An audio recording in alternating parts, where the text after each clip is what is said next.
సిద్దిపేట జిల్లా కోహెడ మండలం ఆరేపల్లి గ్రామంలో ఓ వ్యవసాయ భావి సమీపంలోని 25 kV ట్రాన్స్ఫార్మర్ను గుర్తుతెలియని దుండగులు ధ్వంసం చేశారు. సుమారు 50,000 రూపాయల విలువ గల కాపర్ వైర్ను ఎత్తుకెళ్లారు. వ్యవసాయ పొలాల వద్ద మారుమూల ప్రాంతాల్లో ఉన్న ట్రాన్స్ఫార్మర్లను ధ్వంసం చేసి కాపర్ వైర్ ఎత్తుకెళ్లడం తరచుగా జరుగుతోందని పోలీసులు గస్తీ నిర్వహించి దుండగులను పట్టుకుని దొంగతనాలను అరికట్టాలని స్థానిక రైతులు కోరుతున్నారు.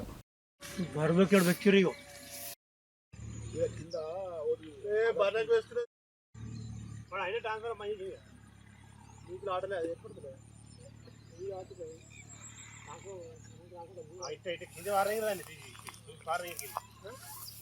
కింది వారంగా నిలబెట్టి అవన్నీ బిల్లు అనేది చూడే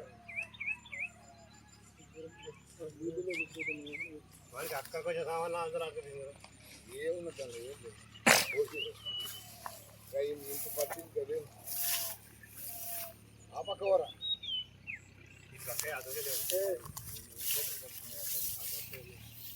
ఆయిల్ ఊతలో వరవసిరేటు ఆయిల్ వరవసి రాలా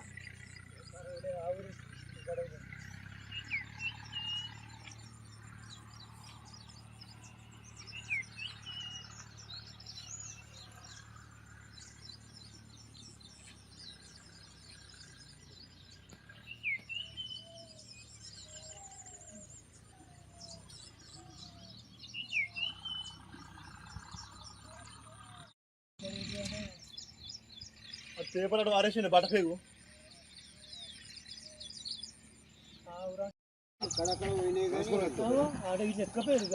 అన్ని ఎత్తుకపోరు అలా అవసరం ఎక్కువ